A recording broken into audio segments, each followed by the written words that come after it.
I wasn't a Christian approximately 15 years ago when I enlisted in the armed forces.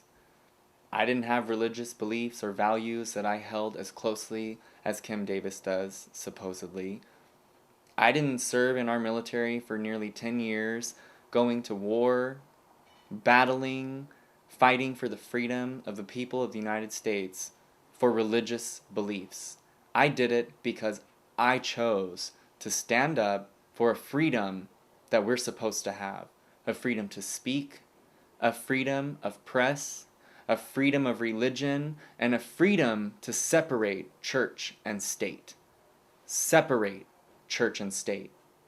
When I was in war zones, fighting with bombs blowing off over my head, I didn't stop and say, "Hey guys, I don't think this is consistent with my moral or religious beliefs, and I think that I'm just going to walk away." Do you know what would have happened to me if I would have done that? I would have been thrown into the brig, fed bread and water for the remainder of my life. My existence on this earth would have been in a prison for choosing to follow my beliefs rather than to do my job, the job that I enlisted to do, the job that I chose to do. I would suggest that you choose a job that you can do, not a job that you can use to exploit people and make people feel bad about being who they are. And you're not just exploiting the federal systems, you're not just exploiting gay marriage, you're exploiting the foundation that you are blaming your entire retreat from office on. Christianity. Christianity. That's what you're exploiting. You're sending a message to young Christian men and women, boys and girls, that it is okay to take your religious beliefs and impose them on everyone else. You're sending a message to the young men and women that if they don't have hate and contempt in their heart because of their religion, that they are not real Christians. You're telling them that they are required to hate, that they are required to follow laws that you yourself do not follow within your own religion.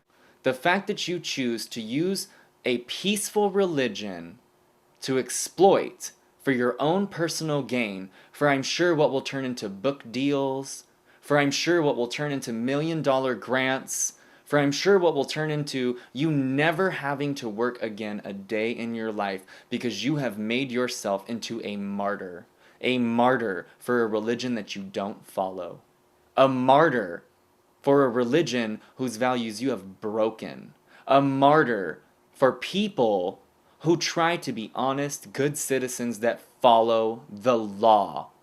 Not their religious beliefs in conjunction with the law. The law you chose to take an oath to uphold when you took the office that you take.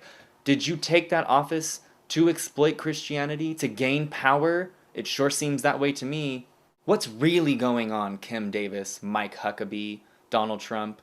What's really going on? You're padding the pockets of the people who support the causes that are unsupported. You are accepting favors, money, anything you can, really, from people like Mike Huckabee, public forums. You will take anything you can by exploiting the religion that you're using as a defense to gain power, money, and a public forum. The entire candidacy will have been ran by a man who is choosing to exploit a woman who's exploiting you and your beliefs to gain power. Is that the kind of man that you would want in office? Mike Huckabee, if you are so quick to support Kim Davis's cause of exploiting her religion for public gain, if you're on her side, why is it that you can't be on the side of Sharice Stanley? Why not? Why shouldn't she be allowed to make an agreement with her fellow coworkers to provide services that she cannot provide due to her religious beliefs? Why is it that you condemn one woman for standing up for her religion, but you campaign another woman for standing up for hers? Is it because it's synonymous with yours, or is it really because you need a platform? I am so tired of Americans being portrayed in the media as stupid. We know what's going on. We're not stupid. You've just done a fantastic job of stifling our voices. You want to talk about freedom of religion, freedom of speech, freedom of the press? We are not stupid. We are not the pawns to be played with in your master chess game. You think you pulled the wool over our eyes? You think you're clever? You're not clever. You're transparent. The sad part is, we haven't been provided a better choice.